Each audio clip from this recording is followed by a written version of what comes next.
नमस्कार। आज का जो हमारा सब्जेक्ट है the relevance of Hindi language in modern world, अर्थात हिंदी भाषा की आधुनिक समाज में प्रासंगिकता। देखिए, भारत एक ऐसा देश है जो विभिन्न संपदाओं से परिपूर्ण है। यहाँ की संस्कृति, भाषा, धर्म और जो पुरातन संस्कार हैं वो इतने हैं, भरे पड़े हैं कि उनका वर्णन हम नहीं कर सकते। हर प्रांत की अपनी भाषा है, हर क्षेत्र की अपनी बोली है, और उनमें से एक ऐसी भाषा है जिसको कि हम राष्ट्रभाषा कहते हैं। लेकिन जब उसको वो स्थान देने का समय आता है तो उसमें हम जो है हमारे मत अलग अलग है। कुछ कहते हैं हाँ, कुछ कहते हैं ना, और एक ऐसा भी है समाज जो हाँ तो कहता है लेकिन जब उसको वो स्थान देने का समय आता है तो पीछे हट जाते हैं। ऐसा क्यों? क्या हम उस भाषा को जिसको हम राष्ट्रभाषा कहते हैं वो स्थान देने में हिचकिचाते हैं, हमें शर्म आती है? आज इसी को, संदेह को दूर करने के लिए हमने जिस व्यक्तित्व को बुलाया है, जिनसे हमारी आज बातचीत होगी, ये और कोई नहीं, तरुण कुमार जी हैं। तरुण कुमार जी, नमस्कार, आपका वेलकम। नमस्कार अशोक जी, धन्यवाद। धन्यवाद। तरुण कुमार जी पिछले 4 साल से हाई कमीशन इंडिया में ऐसे हिंदी हैं और इन्होंने 1995 में जो है ज्वाइन किया गवर्नमेंट ऑफ इंडिया को। ऑफिशियल ट्रांसलेशन करने के अलावा भी आपने 14 किताबों का इंग्लिश से हिंदी में जो है ट्रांसलेशन किया है उसका जो है, और हिंदी टू इंग्लिश किया है। इसके अलावा भी आपने कुछ एसेस भी लिखे हैं, आर्टिकल्स भी लिखे हैं, अलग अलग मैगजीन जो हिंदी मैगजीन है, और उनमें से लाइक गंगा आंचल, मुझे पढ़ने का सौभाग्य तो नहीं मिला लेकिन जरूर पढ़ेंगे, और पूर्वाई, ऐसे आपने कई और जैसे इंडियन डायस्पोरा हिंदी के उनके लिए आपने लिखा है। आप यूके में एक संस्था है प्रवासी मन, आप पोइट्री भी लिखते हैं जिसका हमें जो पता नहीं था। लेकिन एक बात तो तरुण जी है कि पिछले 4 साल में हिंदी का जो काम आपके कार्यकाल में हुआ है वो प्रशंसनीय है, क्योंकि आपने इस काम को एक ड्यूटी नहीं समझा, आपने जैसे इंग्लिश में कहते हैं कि आपने इसको पैशन देखे, पैशन के रूप में लिया है। तो एक बार फिर आपका बहुत बहुत स्वागत है इमेजिनेशन के इस छोटे से प्रयास में कि आज हिंदी कहाँ है इस मॉडर्न वर्ल्ड में। नमस्कार। नमस्कार अशोक जी, धन्यवाद इस खूबसूरत परिचय के लिए और इमेजिनेशन के इस मंच पर मुझे आमंत्रित करने के लिए। आपके सभी श्रोताओं को और सभी दर्शकों को मेरा सादर नमन, नमस्कार भारत के उच्चायोग लंदन की ओर से। ने बहुत ही अच्छा परिचय भी दिया भारतीय सभ्यता और संस्कृति का, कि हमारा देश विविधता में एकता का रूप प्रस्तुत करता है दुनिया के सामने, और अनेक भाषाएं, अनेक बोलियां हैं यहाँ पर, अनेक धर्म हैं, और हम इन सब तमाम विविधताओं के बावजूद एक सूत्र में बंधकर रहते हैं, भारतीयता जिसकी पहचान है। तो और आपके इस कार्यक्रम के लिए आपको बहुत बहुत बधाई। आगे आपके प्रश्नों का यथासंभव मैं जो कुछ भी जान सकता हूँ, जानता हूँ, उसके आधार में आधार पर उत्तर देने का प्रयास करूंगा, और देखते हैं कि आज हिंदी कितनी प्रासंगिक है वर्तमान विश्व में, वर्तमान विश्व के इस परिदृश्य में। तो ऐसे करते हैं कि हम चलते हैं कि भारत, ये जो हिंदी भाषा कब शुरू हुई और इतने दौरों से गुजरने के बाद उसका आज जो मूल रूप है वो क्या है। जी क्वेश्चन छोटा है लेकिन पिटारा बहुत बड़ा है। नहीं, क्वेश्चन अपने आप में छोटा नहीं है, बहुत ही विस्तृत विस्तृत जानकारी की मांग करता है ये प्रश्न अपने आप में। जी जी बहुत बड़ा प्रश्न है।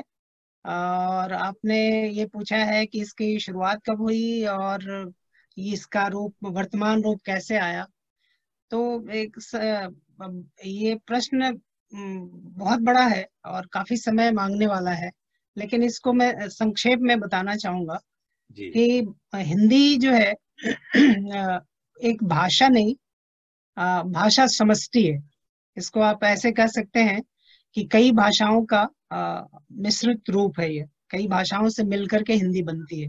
जी 17 तो इसकी बोलियां ही हैं जो अलग अलग, जिनके बिना हिंदी अधूरी है, कुछ भी नहीं है। अच्छा तो ये अनेक जनपदीय भाषाओं से मिलकर के, जैसे अवधी, ब्रजभाषा, खड़ी बोली। मराठी, पंजाबी, गुजराती, मारवाड़ी, तमाम तरह के जो लैंग्वेजेस, हमारे जो लोकल डायलेक्ट्स हैं, उनसे मिलकर के हिंदी बनती है। हिंदी अ, के बनने की जो प्रक्रिया, हिंदी इस रूप में जो आई है हमारे सामने, जो आज जिस रूप में हिंदी है, एक लंबा इतिहास है इसके पीछे। 1000 वर्षों का इतिहास आप कह सकते हैं। केवल हिंदी का इतिहास जो है 1000 वर्ष पीछे जाता है, हिंदी भाषा के इतिहास की बात करें तो। वैसे हम इसकी शुरुआत या इसकी जननी हिंदी संस्कृत को भी मान सकते हैं। जी 1500 ईस्वी पूर्व से लेकर के 500 ईस्वी पूर्व तक का जो समय है, भारत में आर्यों के आगमन के बाद वैदिक संस्कृत या लौकिक संस्कृत हमारी भाषा रही। जी जब आए वो हमारे यहाँ आर्य के रूप में, और यहाँ अनार्य थे, उनसे दोनों के बीच में मिलना जुलना हुआ, वैचारिक आदान प्रदान हुए, एक दूसरे के बोलियों को प्रभावित किया। तो जो यहाँ के अनार्य थे, जो लोग थे लोकल, जो जिनको आप कह सकते हैं, तो उनसे उनकी भाषा कुछ और थी। अपने साथ जो भाषा लेकर के आए ईरानी, वो उसका प्रभाव दिखता है उस भाषा में। तो यहाँ फिर उसके बाद जो भाषा यहाँ जो थी वो पाली थी। और प्राकृत उसके बाद वो आई। प्राकृत क्रमिक रूप से विकसित होकर के महात्मा बुद्ध ने अपने तमाम उपदेश पाली में दिए।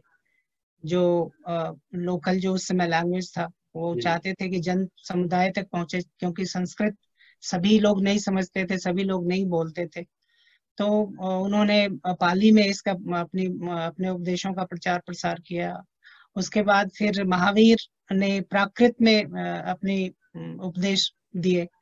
प्राकृत जन संपर्क की भाषा थी। जी और प्राकृत से होते हुए फिर अपभ्रंश में पहुंचते हैं हम। अपभ्रंश जो है, अपभ्रंश का जैसा कि अर्थ होता है भ्रष्ट या मिलजुल करके एक विकृत स्वरूप, तो भाषा का एक विकृत, विकृत इन द सेंस की संस्कृत और लोकल डायलेक्ट्स जो थे उस समय, उससे मिलकर के एक नया रूप बना भाषा का, वो अपभ्रंश कहलाया। अपभ्रंश में बहुत सारे लेखन हुए, जैसे जैन मुनियों के जो संप्रदाय थे, नाथों के, सिद्धों के जो संप्रदाय थे, उन्होंने दोहों के रूप में बहुत साहित्य रचा 7वीं 8वीं शताब्दी में। तो वो एक क्रमिक विकास होता जा रहा था। और अपभ्रंश के बाद 1000 ईस्वी के आसपास, 1000 ईस्वी जो आदिकाल माना जाता है हिंदी साहित्य भाषा का, उसमें ज्यादातर चारण और धर्म के विषय, नीति के विषय, इन सब विषयों पर साहित्यिक रचनाएं होती थी। जी उसमें पृथ्वीराज रासो, वीर गाथा काल जिसको आप हिंदी साहित्य में कहते हैं, भाषा का वही आदि काल भी है। तो 1000 ईस्वी के आसपास जो रचनाएं हो रही थी, उसमें अपभ्रंश का असर था। अपभ्रंश जो भाषा थी, जो बाद में अवहट्ट भी कहलाई, अवहट्ट से विकसित मानी गई हिंदी को। तो इस तरह से आप आदिकाल में देखते हैं कि अपभ्रंश का असर ज्यादा है। उसमें जो धार्मिक और नीतिगत रचनाएं ज्यादा देखने को मिलती है। उसके बाद का समय आता है मध्यकाल का। आदिकाल का समय 1100 से लेकर के 1500 तक आप मान सकते हैं। 1500 ईस्वी से लेकर के 1800 ईस्वी तक का जो समय है वो इसका मध्यकाल है, जिसमें ब्रज भाषा, अवधी और जो स्थान दूसरी भाषाएं थी, लोकल जो डायलेक्ट्स थे, वो उनका उभार देखने को मिलता है। उस समय भक्ति आंदोलन चला। आपने सुना होगा, जैसे तुलसीदास, सूरदास, कबीर, जायसी, ये सब जो भक्ति रचनाकार थे, उन्होंने जो रचनाएं की वो आम लोगों के लिए थी, जो आम जन जो उस समय थे, जन समुदाय, उनके लिए उन्होंने लिखा। और वो उस समय ये सब भाषाएं पनपी। ब्रज भाषा खासतौर पे काफी महत्वपूर्ण हुई। अवधि में रामचरितमानस लिखा तुलसीदास जी ने। फिर उन्होंने कवितावली और दूसरी रचनाएं ब्रजभाषा में भी की। हालांकि उनकी बड़ी रचना अवधि में ही है जी। और उसके बाद सूरदास ने ब्रजभाषा में लिखी, तो उसके बाद आयसी ने पद्मावत अवधि में लिखा। तो इस तरह से मध्यकाल जो है हिंदी की पृष्ठभूमि की तैयार होने की भूमि थी, जो 1800 ईस्वी तक चली। 1800 के बाद आधुनिक हिंदी की शुरुआत होती है। आधुनिक हिंदी उस समय भी इस रूप में खड़ी बोली नहीं थी। खड़ी बोली जो आज है वो दिल्ली और मेरठ के आसपास की बोली जाने वाली भाषा थी। तो इसमें दूसरी भाषाएं आकर के मिली, बोलियां मिली, और उनको मिला करके आधुनिक रूप बनाइए। और इसमें बहुत सारे जो उस समय के रचनाकार थे उनका भी योगदान है। समय की जो परिस्थितियां, उस समय की जो परिस्थितियां थी, सामाजिक जो आंदोलन हो रहे थे, जो राजनीतिक बदलाव हो रहे थे, उनका भी इसके बनने में बहुत बड़ा हाथ था। क्योंकि भाषा अपने आप में कोई एक विशुद्ध चीज नहीं है जो एक जगह से दूसरे जगह या एक समय से दूसरे समय तक अपने आप उसी रूप में यथावत चली आए। हर समय में भाषा में परिमार्जन होता है, परिवर्तन होता है, कुछ नए शब्द जुड़ते हैं, तब भाषा जो है आगे बढ़ती चलती है एक प्रवाह की तरफ। तो उन्होंने, जैसे कबीर दास ने लिखा, संस्कृत कूप जल भाषा बहता नीर। तो भाग जो संस्कृत थी वो उस समय एक स्थिर रूप ले चुकी थी, क्योंकि उसके बोलने वाले सीमित हो गए थे। ब्राह्मणों तक वो भाषा देववाणी बना दिया था लोगों ने उसको। वो और जो आम जन की भाषा थी वो प्रचलन में थी। तो जो उस समय के रचनाकार थे वो जनभाषा, जो लोगों तक अपनी बात पहुंचाना चाह रहे थे, तो उनकी जुबान में वो बात कर रहे थे, तो वो भाषा चल रही थी। आगे चल करके जो विदेशी आक्रमण हुए हमारे ऊपर मुगलों के समय, मुगलों से पहले, जैसे इस्लामिक इन्वेजन हुआ 1000 ईस्वी के आसपास, ये बदलाव शुरू हो गए थे। वो अपने साथ फारसी शब्द, फारसी लेकर के आए थे, तुर्की भाषा लेकर के आए थे, अरबी लेकर के आए थे, और इन भाषाओं का असर पड़ा।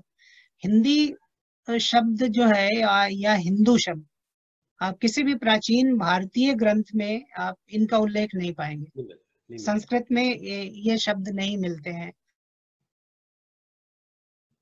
ये शब्द मिलते हैं आकर 1000 ईस्वी के आसपास। हिंदी और हिंदी फारसी का जो ह है, संस्कृत के स से मिलता जुलता है। मतलब संस्कृत का स शब्द जो है फारसी में ह में के रूप में आता है।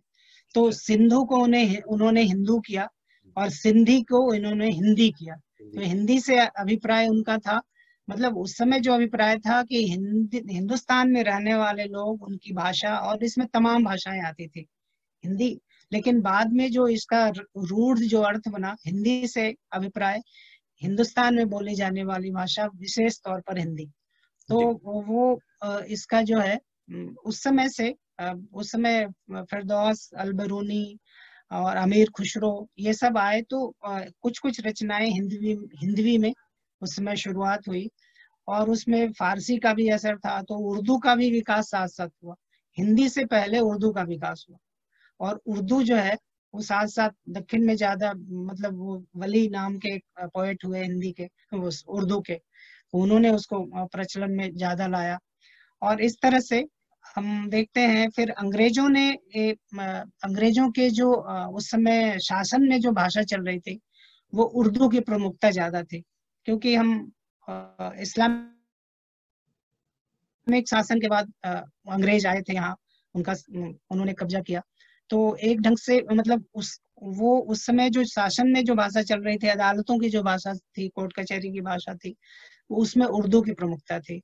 तो हिंदी के जो पक्षधर थे, फिर उन्होंने एक वो आंदोलन चलाया अदालतों में हिंदी शब्दों के प्रयोग का। फिर धीरे धीरे उर्दू की जगह हिंदी लेने लगी।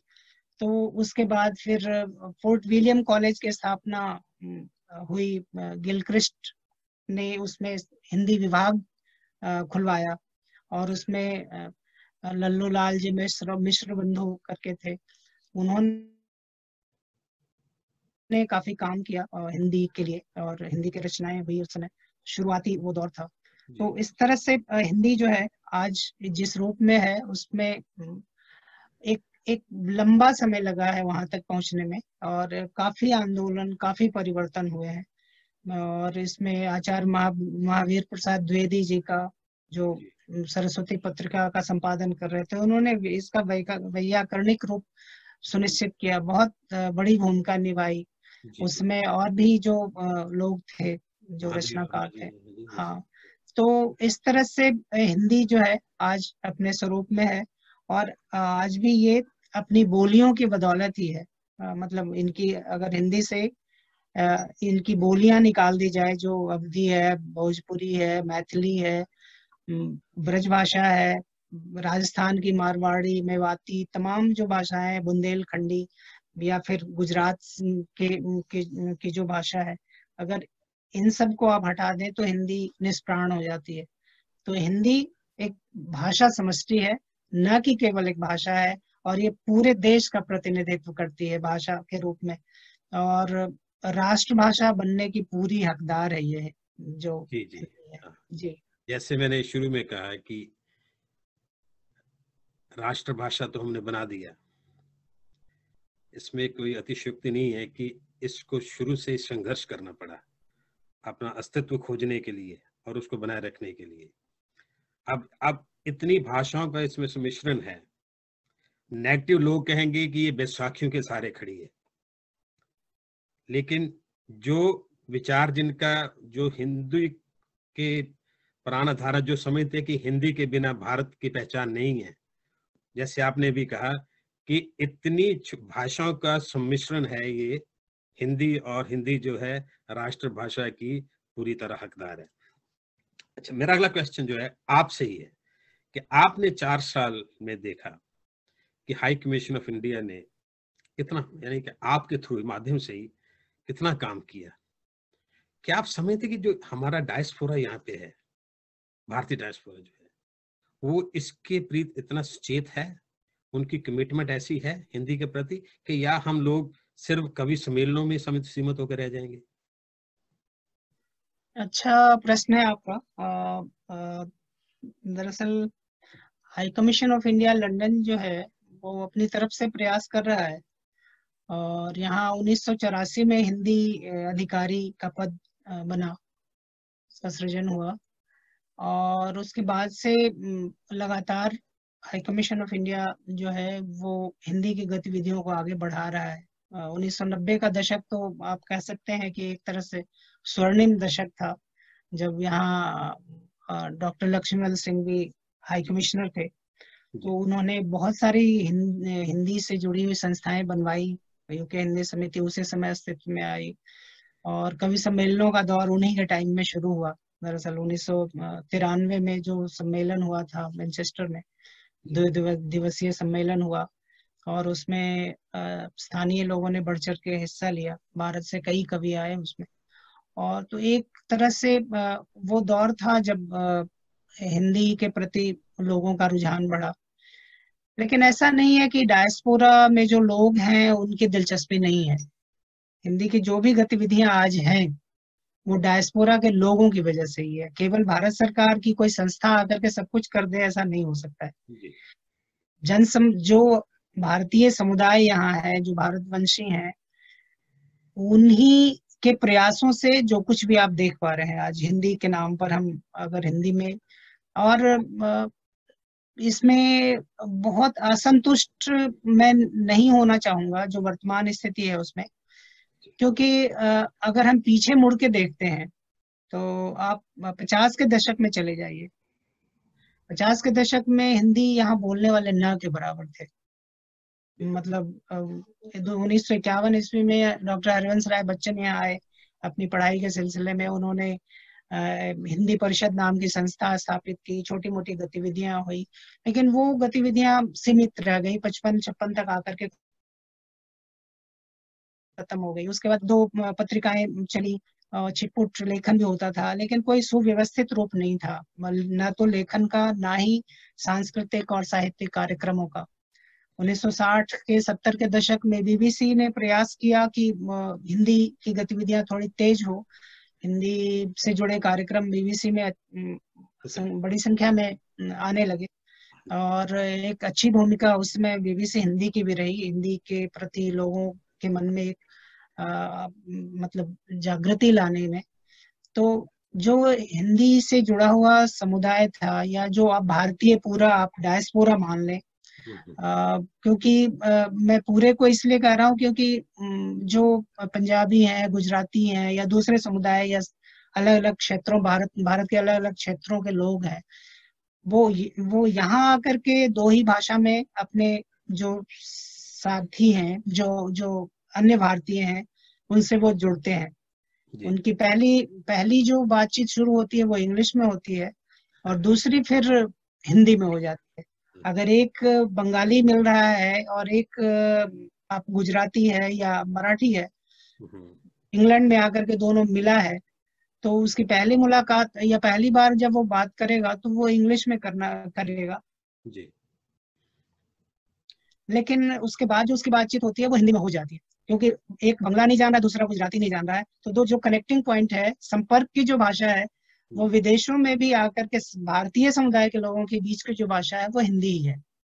तो लोग मतलब वो उस समय ये नहीं सोच रहे थे कि मैं गुजरात से हूँ तो मैं हिंदी नहीं बोलूंगा, या पंजाब से हूँ तो मैं हिंदी नहीं बोलूंगा। इंग्लैंड की मैं बात कर रहा हूँ अभी।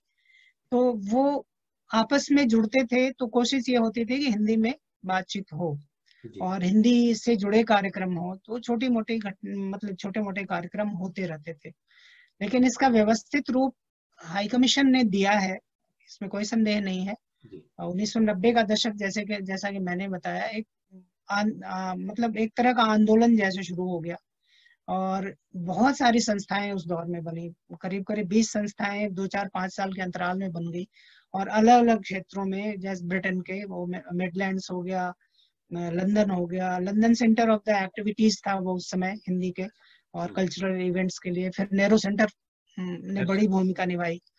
तो इस तरह से हिंदी जो है आज 1970 के दशक में जो हिंदी बोलना एक तरह से टैबू हुआ करता था यहाँ, आज आप लंदन की सड़कों पर या ब्रिटेन में कहीं भी आते जाते लोगों को हिंदी बोलते हुए सुन सकते हैं।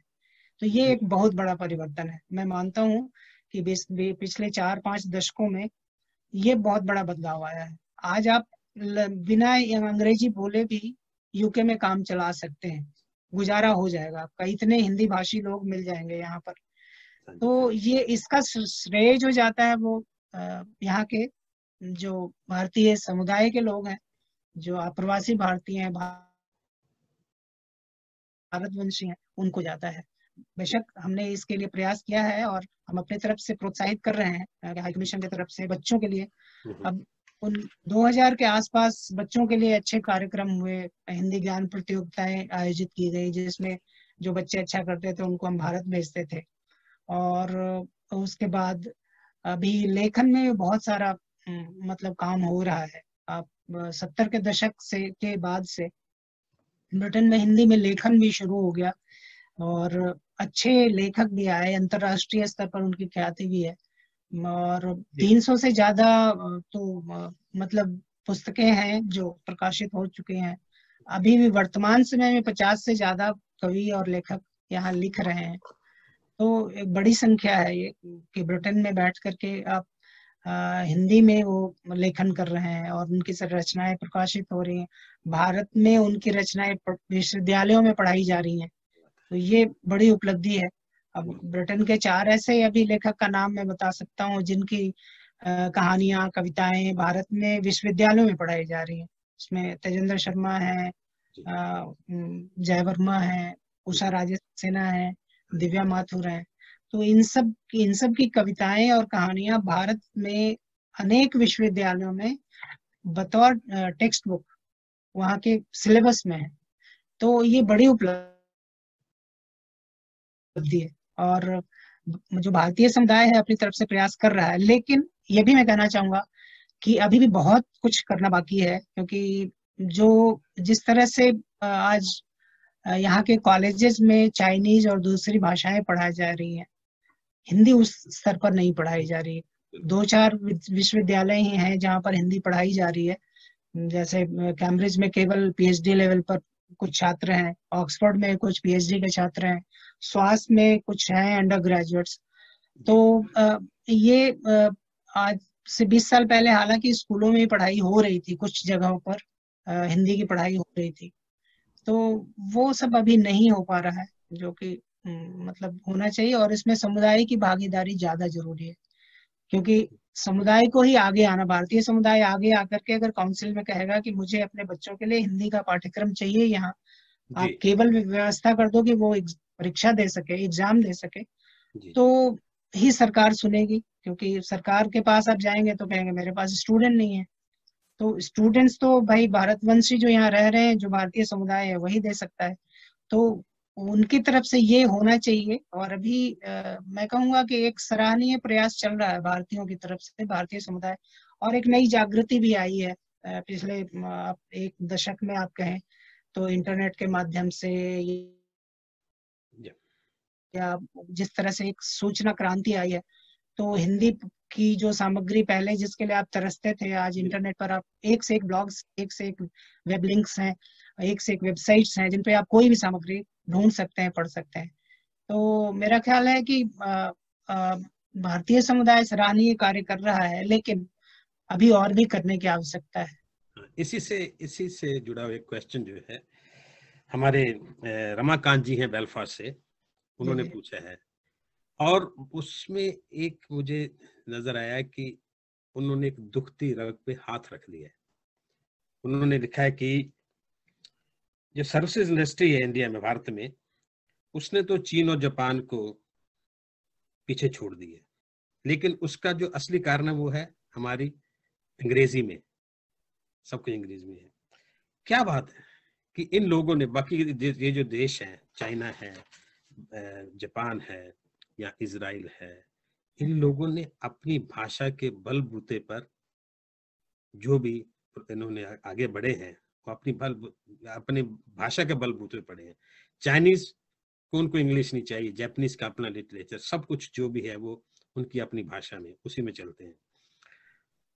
कहीं ऐसा तो नहीं है कि हमारी जो नई हिंदी है उसके जो भारी भरकम कई शब्द हैं, उनके जाल में फंसकर हमने उस असली आत्मा को थोड़ा सा खो दिया है? या कई बार हमारे जो कार्यालय भी हैं उनमें आपस की बातचीत भी चाहे हिंदी में करना चाहते हो, लेकिन फिर भी वो इंग्लिश ही समझते हैं। हम इस चीज को, इस जो हमारी धारणा है कि नहीं हमें तो इंग्लिश में बात करनी है, इंग्लिश में करना है, तो हिंदी वहां कहाँ जाएगी? अब भारत सरकार का इसमें क्या कोई पॉलिसी है?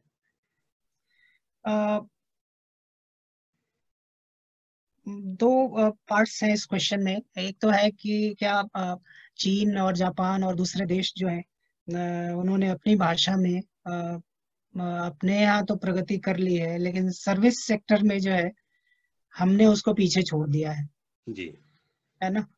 तो सर्विस सेक्टर में हम अपनी मतलब अंग्रेजी में जो निपुणता है या अंग्रेजी के बलबूते ही हम आगे बढ़ पाए हैं।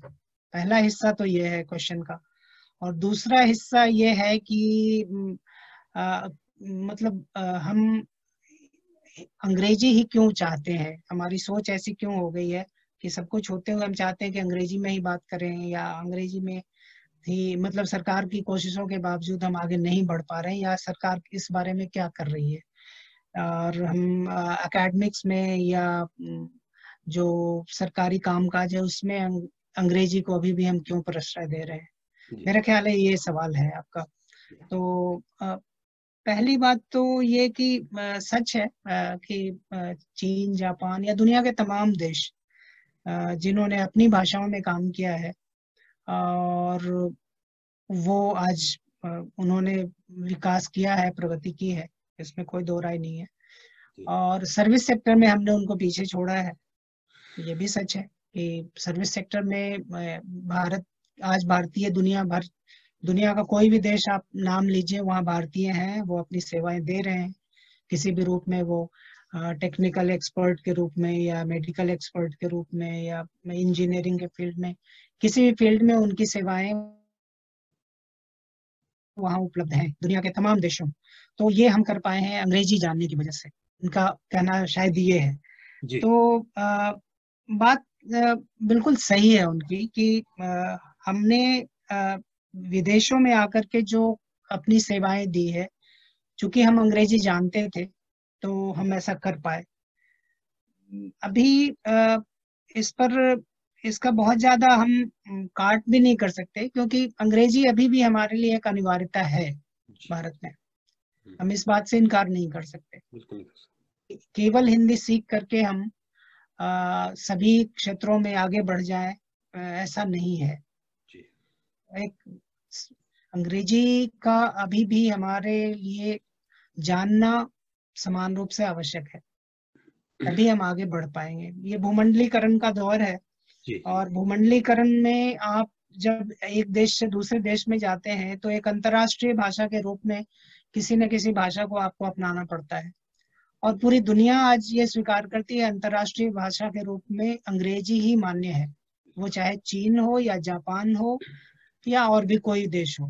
जी। जी। वो हर हाल में मानता है कि जब चीन से कोई बाहर निकलेगा अपनी सेवा देने के लिए,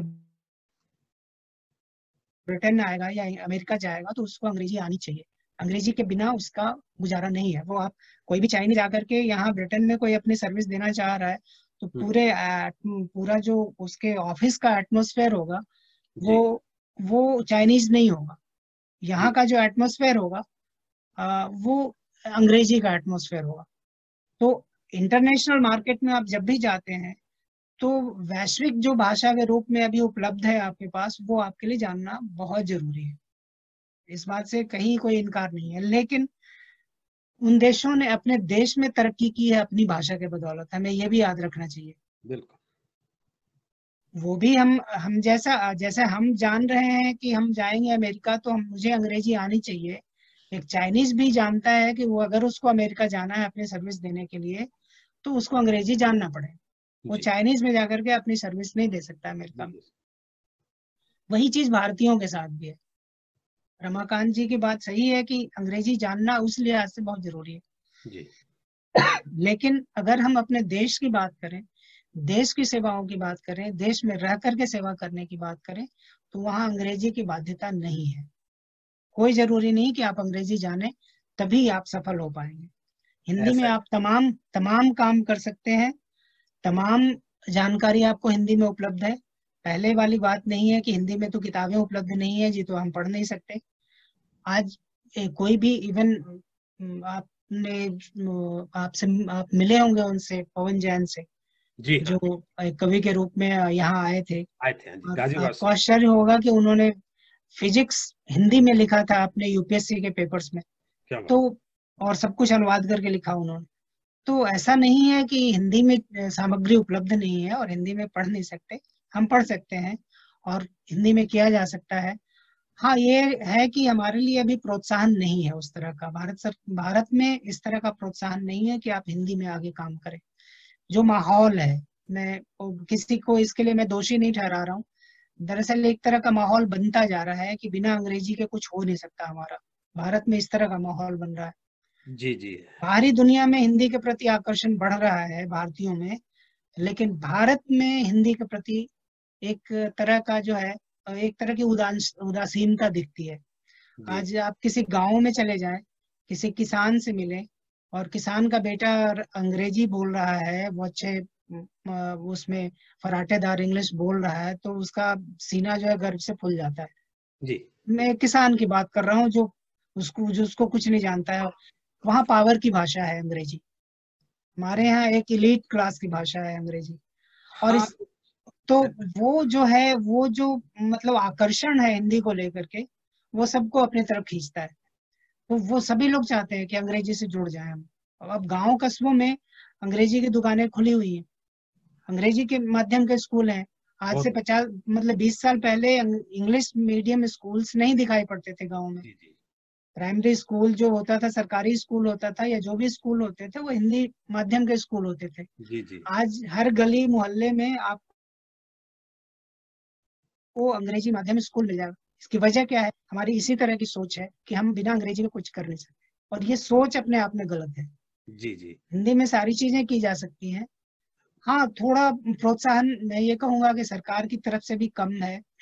कुछ चीजों में प्रोत्साहन दिया जाना चाहिए। जो हिंदी भाषी हैं, हिंदी में जो अपना काम करना चाह रहे हैं, उनके लिए प्रोत्साहन होना चाहिए।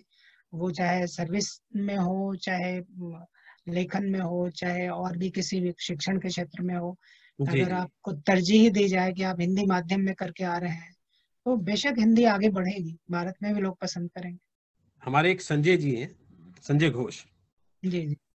जैसे अभी आपने रमाकांत जी ने सवाल पूछा जो कि अंतरराष्ट्रीय स्टेज पे है, तो संजय घोष जी, इनका क्वेश्चन ये है कि हमारी जो पार्लियामेंट है, संसद है, उसमें और जो हमारे ऑफिशियल डोम है, जो जहाँ पे ऑफिस में है, वो हिंदी में जो उनका कम्युनिकेशन है, आदान प्रदान चीजों सूचनाओं का होता है, किस लेवल पे है और कब से शुरू हुआ? देखिए, संसद की मैं बात करूं, संसद में जो भाषा है, हिंदी या अंग्रेजी, दो भाषाएं हैं। तो हाँ। तो आप किसी भी भाषा में अपनी बात रख सकते हैं, सांसदों के लिए ये छूट है। और एक जैसे संवैधानिक प्रावधान की हम बात करें, तो दुनिया में शायद ही कोई ऐसी भाषा हो जिसके लिए इतने सारे संवैधानिक प्रावधान किए गए हों, जितने प्रावधान हिंदी के लिए हैं। अच्छा। मतलब मैं आर्टिकल गिनाऊं तो आर्टिकल 120 संविधान में प्रावधान किया गया है कि संसद की भाषा क्या होगी उसके लिए। जी उसके बाद विधान मंडलों की भाषा के लिए आर्टिकल 210। उसके बाद आर्टिकल 343 से लेकर के आर्टिकल 351 तक। जी। 343 में यह व्यवस्था दी गई कि संघ की राजभाषा हिंदी होगी, जी और शासकीय प्रयोजनों के लिए अंतर्राष्ट्रीय जो स्वरूप है अंकों का, वो मान्य होगा। और उसके बाद फिर 344 में फिर पार्लियामेंट्री कमेटी के गठन की बात की गई कि एक संसदीय समिति बनाई जाएगी, आयोग का गठन किया जाएगा हिंदी के प्रचार प्रसार के लिए। इसी तरह से 345, 346, आर्टिकल 351 तक सारे मतलब सब राजभाषा से जुड़े हुए प्रावधान करते हैं। जी। तो इतने सारे प्रावधान हैं। फिर अध्याय 17 में 8वीं अनुसूची में पूरी अनुसूची केवल भाषा के लिए है, जिसमें देश की 22 भाषाएं हैं।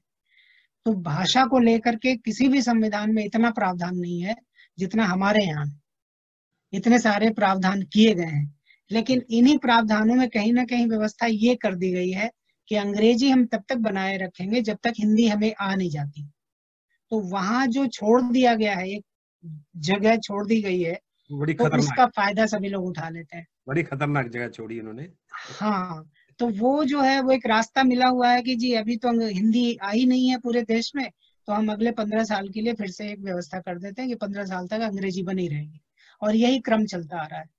जी शुरुआत में जब ये संविधान में लागू हुआ 14 सितंबर 1949 को, तो यही कहा गया था कि भाई 15 साल के लिए ये व्यवस्था हम दे रहे हैं। 15 साल में हम सबको हिंदी सीख लेना है, सिखा देना है। जी। न्यायालयों की भाषा आज भी अंग्रेजी बनी हुई है। बड़ी। न्यायालय के बारे में संविधान भी कहता है कि नहीं, वहां तो वही ठीक है। तो ये सब विसंगतियां हैं अभी, मतलब, और इस पर भी काम करने की जरूरत है।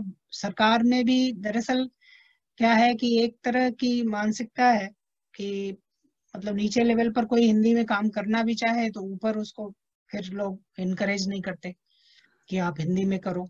आप जी हालांकि कोई फाइल हिंदी में अगर आप पुटअप कर रहे हैं, तो ऐसा नहीं है कि सीनियर ऑफिसर कहेगा कि हिंदी में नहीं हम एक्सेप्ट करेंगे, अंग्रेजी में ले आओ।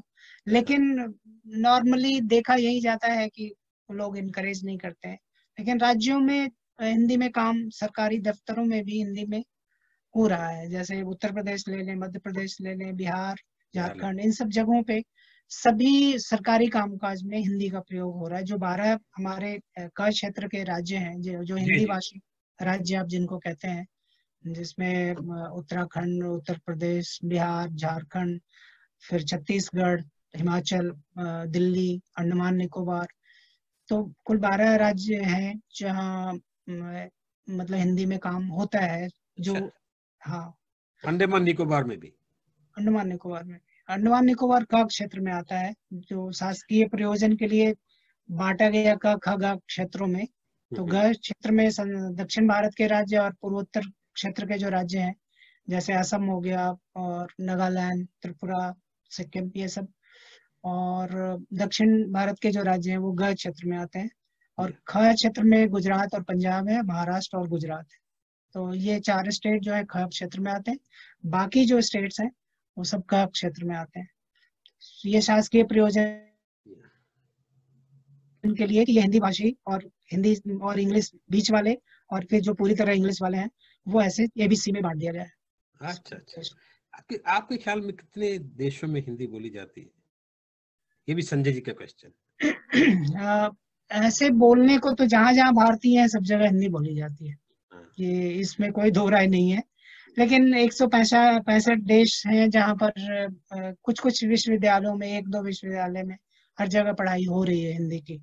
अच्छा, और हाँ, 165 देश? 165 देश हैं क्या बात। जहाँ पर एक न एक, किसी न एक विश्वविद्यालय में हिंदी पढ़ाई जा रही है। वो चाहे चीन हो, जापान हो, इंग्लैंड हो, अमेरिका हो, कोई भी देश आप उठा लीजिए, तो वहाँ कोई ना कोई विश्वविद्यालय ऐसा मिल जाएगा आपको जो हिंदी का, जहाँ पर आपको मिल जाएगी फैकल्टी, वो डिसिप्लिन आपको मिल जाएगा।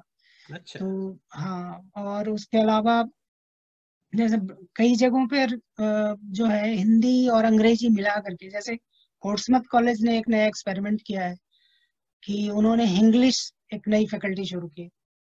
तो उसमें हिंदी इंग्लिश मिक्स वो पढ़ा रहे हैं। हिंदी का जो पोटेंशियल जो एज ए मार्केट दिख रहा है पूरी हम्म, दुनिया को, जी। इंडियन इकोनॉमी अभी जो भी स्थिति हो, लेकिन इमर्जिंग मार्केट है। मर्जी, और बिल्कुल। 1 करोड़ 35 करोड़ की आबादी है, 135 करोड़ की आबादी है। तो पूरी दुनिया के लिए बहुत बड़ा मार्केट है। तो जी उस मार्केट को एक्सप्लॉइट करने के लिए वहाँ की भाषा को जानना जरूरी है। और आज इंडिया में बिजनेस की भाषा जो बन रही है वो इंग्लिश बन रही है। जी, बिल्कुल ठीक। पूरी तरह हिंदी होती है ना, पूरी तरह इंग्लिश होती है। वो हिंदी और इंग्लिश का मिक्सचर बनता जा रहा है।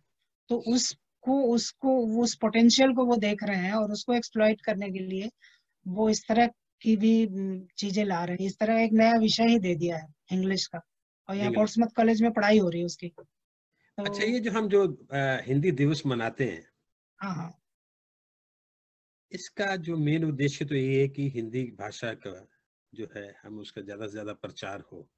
बिल्कुल। इसका जो रिस्पांस कैसा है? इसका उद्देश्य, हम जो इसका उद्देश्य जिसको हमने रखा हुआ है, वो पूरा होता दिखाई देता है? देखिए, 1955 ईस्वी में राष्ट्रीय हिंदी प्रचार प्रसार समिति वर्धा जो है, हम्म। राष्ट्रभाषा प्रचार समिति वर्धा ने इसकी शुरुआत की थी। अच्छा। 1955 में शुरुआत हुई थी इसकी। 1955 ने 1953 ईस्वी में कि हिंदी दिवस मनाया जाए, उन्होंने ही ये प्रस्ताव रखा था। और उस राष्ट्रभाषा प्रचार समिति का गठन किया था महात्मा गांधी और नेहरू जी, और उस समय के तमाम जो बड़े नेता थे, जो जी। हिंदी समर्थक लोग थे, उन लोगों ने इसकी स्थापना की थी। और यही उद्देश्य था कि पूरे देश में मतलब ऐसे स्वयं सेवी इस संस्था के साथ जुड़े जो हिंदी का प्रचार प्रसार करें। तो उद्देश्य यही था कि हिंदी जन जन की भाषा बने, जी। जन सामान्य की भाषा हो, और इसका सभी जगह प्रचार प्रसार किया जाए। राष्ट्रभाषा प्रचार समिति दक्षिण भारत में भी शुरुआत हुई इसकी, और इसके तहत काम भी हो रहे हैं। आज दक्षिण भारत में भी ये संस्था काम कर रही है और हिंदी का प्रचार प्रसार कर रही है। जहां तक हिंदी दिवस मनाने की बात है, हालांकि एक आयोजन या उत्सव बन करके रह गया है। अपने उद्देश्य को पूरा नहीं कर पा रहा है, क्योंकि हिंदी की बात हिंदी दिवस के बाद नहीं होती है आमतौर पर। 14 सितंबर को जो भी आयोजन हुआ, जलसा हुआ, खान पान हुआ, उसके बाद बात खत्म हो जाती है हिंदी को लेकर के। तो अपने उद्देश्य को पूरी तरह तो नहीं पूरा कर पा रहा है, लेकिन इस बहाने कम से कम लोग जानते हैं कि हिंदी भी हिंदी दिवस है, हमारी राजभाषा है, और हमें इसके लिए कोशिश करनी चाहिए, साल में एक ही दिन सही, लेकिन वो इस बात को मानते तो हैं। तो इसकी सार्थकता भी कुछ हद तक है, मैं ये नहीं कहूँगा बिल्कुल बेकार चीज है, क्योंकि इस बहाने ही सही आप कम से कम कुछ कार्यक्रम कर लेते हैं, कुछ प्रतियोगिताएं आयोजित कर लेते हैं, कुछ लोग आगे बढ़ करके अपनी कविताएं भी सुनाते हैं, कुछ लोग लेखन भी करते हैं, तो ठीक है। मतलब मैंने देखा कि इस कोविड-19 के लॉकडाउन में हिंदी को बहुत प्रोत्साहन मिला है। बहुत सारे प्रोग्राम जो है आयोजित हुए हैं। हर संस्था जो है कहीं ना कहीं कुछ ना कुछ कर रही है, और आपका योगदान उसमें बहुत है, क्योंकि आप सबको प्रोत्साहित करते हैं। लेकिन आपके जो जिस 4 साल के कार्यकाल में आपने जितना भी काम किया, जैसे मैंने शुरू में कहा, इतना सराहनीय है कि मेरे पास शब्द नहीं है। आप इसको आगे हम कैसे लेके जाएं, इसमें आपके क्या इनपुट है, क्या विचार है, जो आप हमारे इंडियन डायस्पोरा को या यंग जनरेशन को देना चाहते हैं? देखिए, मैंने जो भी काम किया वो मेरे लिए एक दायित्व तो था ही। मैं यहाँ सरकारी सेवा में आया हूँ, और एक हिंदी अधिकारी के रूप में जो मेरा कर्तव्य था वो मैंने किया। उसके अलावा मैंने उस काम को थोड़ी अपने एक पैशन के रूप में भी लिया, क्योंकि मैं हिंदी से जुड़ा हुआ रहा हूँ। वैसे मैं अंग्रेजी का छात्र रहा, और फिर बाद में मैं इंग्लिश छोड़ करके हिंदी में आया।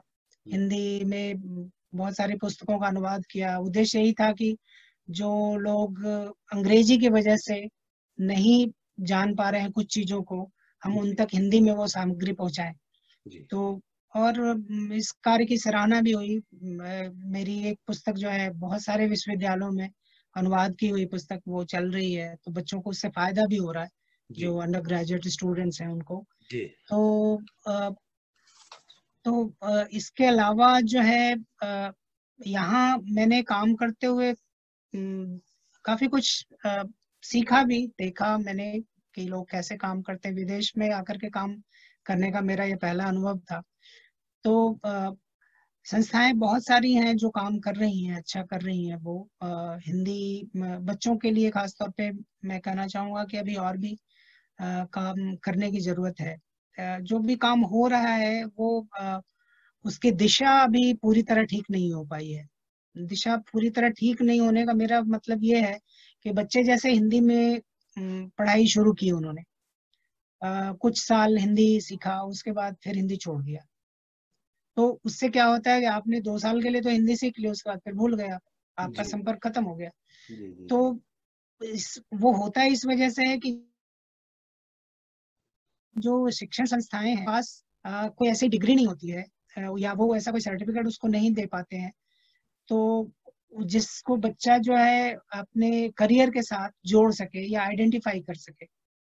जैसे मान लीजिए आप कोई काम कर रहे हैं और उसमें लगे कि इसकी सार्थकता है, आगे चल करके इससे हमको फायदा होगा, तो उसको आप थोड़ा ज्यादा पैशनेटली काम करेंगे, उसको उस चीज को सीखना चाहेंगे या जानना चाहेंगे या करना चाहेंगे। मान लीजिए कोई बच्चा अगर आता है 10th लेवल पर, उसको सर्टिफिकेट मिल जाता है हिंदी का, जो आगे उसके करियर में ऐड होगा, तो वो निश्चित तौर पे उसको पढ़ना चाहेगा, 4 साल 5 साल पढ़ेगा और वो हिंदी सीखेगा, ताकि उसको उस आगे उसको, क्योंकि उससे हेल्प मिल रहा है। हमारे यहाँ ब्रिटेन में भी क्या हो रहा है कि संस्थाएं हैं वो अपने स्तर पर शिक्षण देती हैं और अपना वो प्रमाण पत्र दे देती हैं, अपनी संस्था का प्रमाण पत्र दे दिया जिसका कोई वैल्यू नहीं है। तो जरूरत है कि एक संस्था ऐसी बने जो भी संस्थाएं हैं, एक तो या वो रजिस्ट्रेशन कराएं प्रॉपर यहाँ अथॉरिटी से, और एक बोर्ड के रूप में वो गठन करें अपना, कि हम एग्जामिनिंग बोर्ड है, एक परीक्षा बोर्ड है, और हम बच्चों की हिंदी की परीक्षा लेंगे और हम जो सर्टिफिकेट देंगे यहाँ के स्कूलों में, कॉलेजों में उसकी मान्यता होगी।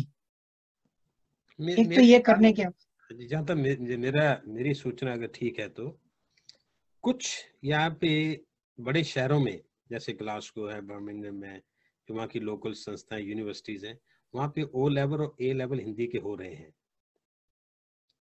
हाँ, कुछ जगहों पे ओ लेवल की पढ़ाई मतलब परीक्षाएं हो रही हैं। हाँ जी, हाँ। तो नहीं, जो संस्थाएं पढ़ा रही हैं अपने लेवल पर, जो दे रही हैं सर्टिफिकेट्स, अच्छा, अच्छा। मैं उनकी बात कर रहा हूँ कि जो संस्थाएं हैं वो अपना एक प्रॉपर किसी भी एजेंसी से, जैसे भारत में भी बहुत सारी संस्थाएं हैं या विश्वविद्यालय हैं, जैसे आगरा केंद्रीय हिंदी संस्थान आगरा है, या केंद्रीय हिंदी निदेशालय है, या राष्ट्रभाषा प्रचार वो समिति वर्धा का वो विश्वविद्यालय जो महात्मा गांधी हिंदी विश्वविद्यालय है, तो वहां से भी एफिलिएशन हो सकता है। ये जो एग्जाम करें वो अपने नाम का सर्टिफिकेट दें, कि जी, जैसे बच्चों को यहाँ परीक्षा दे करके सर्टिफिकेट मिल जाए। जी। मतलब सर्टिफिकेट ऐसा हो जो यूजफुल हो उसके करियर में। मेरा कहना सिर्फ इतना है कि आप हिंदी पढ़ा रहे हैं, अच्छी बात है। दूसरी चीज है कि हर संस्था का अपना अलग अलग सिलेबस है यहाँ। कोई कुछ पढ़ा रहा है, कोई कुछ पढ़ा रहा है। बच्चा अगर ओ लेवल में जाकर एग्जाम दे रहा है तो वो कंफ्यूज कर रहा है, क्योंकि ओ लेवल का सिलेबस अलग है। तो जी, एक सिलेबस होना चाहिए। ओ लेवल का सिलेबस है या ए लेवल का सिलेबस, जो भी हिंदी का यहाँ दिया हुआ है, जी, जी। उस सिलेबस को सारी सारी संस्थाएं फॉलो करें, तो मेरा ख्याल है एक दिशा मिलेगी इस शिक्षण कार्यक्रम को। तो वो जरूरी है यहाँ पर करना। क्या आप तीसरा। समझते कि, सॉरी मैं आपको इंटरव्यू, क्या आप समझते कि जो हमारी फिल्में हैं, हम्म, हिंदी फिल्में हैं, जी जी। जो लोग उनमें काम करते हैं, वो काम तो करते हिंदी फिल्मों में, इंटरव्यू उनके इंग्लिश में होते हैं, और ऐसी इंग्लिश है कि जिनको कईयों को तो पता ही नहीं क्या बोल रहे हैं। वो अमेरिकन स्टाइल में इंग्लिश बोलते हैं, ऑस्ट्रेलियन स्टाइल में बोलते हैं। आप समझते कि उन्होंने बहुत नुकसान पहुंचाया इस चीज को? बिल्कुल। दरअसल क्या है, जो मेरी एक बात मैंने मानसिकता की थी पहले ही, या, कि मानसिकता हमारी ऐसी बन गई है भारत में कि English is the language of power and elite. तो अब अंग्रेज वो जो अभिनेता अंग्रेजी बोल रहा है उसके दिमाग में वही चल रहा होता है। वो अपने आप को इलीट ही मानता है, वो हाँ, जनसाधारण से जुड़ा हुआ मानता ही नहीं है। हिंदी में वही बोलता है जो बिहार से आया, जैसे मनोज वाजपेयी, वाजपेयी, हाँ। वो हिंदी में इंटरव्यू दे देता है। लेकिन मतलब मैं कह रहा हूँ जो जमीन से जुड़ा हुआ है, जो खुद को मानता है, वो हिंदी में बात कर लेता है। लेकिन जिसकी सोच ही ऐसी बन गई है, जी, वो बेशक हिंदी से अपना नाम कमाया है, हिंदी की रोटी खा रहा है बेसिकली। आप सच कहें तो हिंदी की रोटी खा रहा है वो बिल्कुल, बिल्कुल, बिल्कुल। हिंदी में। और कोई भी अभिनेता जो भी बड़ा, वो दक्षिण का हो, पूरब का हो, कहीं का भी हो, हिंदी फिल्मों में काम करके वो आगे बढ़ना चाहता है।